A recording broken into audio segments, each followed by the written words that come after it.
আজকের নাস্তান প্রতিপক্ষ থামাতে হবে। নির্বাচন দেওয়া যেতে পারে না। তাই আমরা দাবি করছি এবং সমালোচনা করছি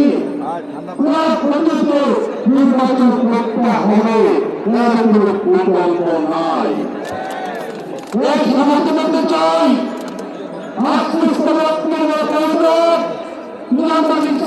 করতে চাই, সমাজ কায়েম করতে চাই, তাহলে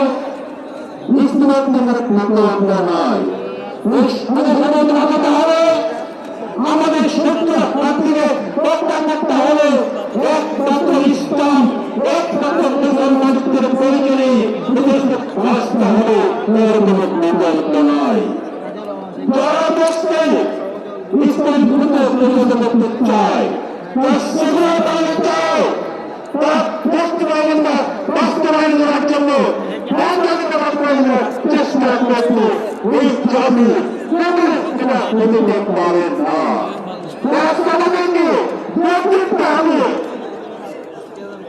আমরা যদি বিশ্বাস নেই, ইসলাম ধর্মের লক্ষ্যে সমাজ কায়েমের লক্ষ্যে আমাদের জেগে উঠতে হবে।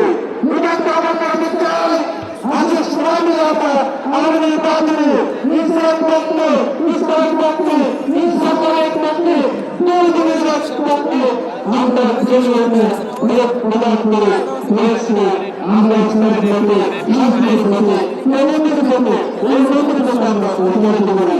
আল্লাহ আমিন। আসসালামু আলাইকুম ওয়া রাহমাতুল্লাহি ওয়া বারাকাতুহু।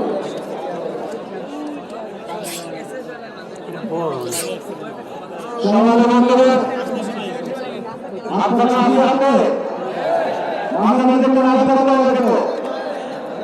আলহামদুলিল্লাহ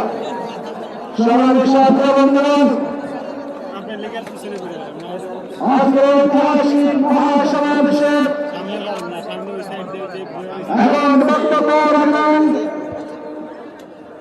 বাংলাদেশ জামায়াতে ইসলামীর সংগ্রামী সেক্রেটারি জেনারেল সাবেক সংসদ সদস্য অধ্যাপক মিয়া গোলাম সরোয়ার। বক্তব্য রাখছেন বাংলাদেশ জামায়াতে ইসলামীর সংগ্রামী সেক্রেটারি জেনারেল সাবেক সংসদ সদস্য অধ্যাপক মিয়া গোলাম সরোয়ার।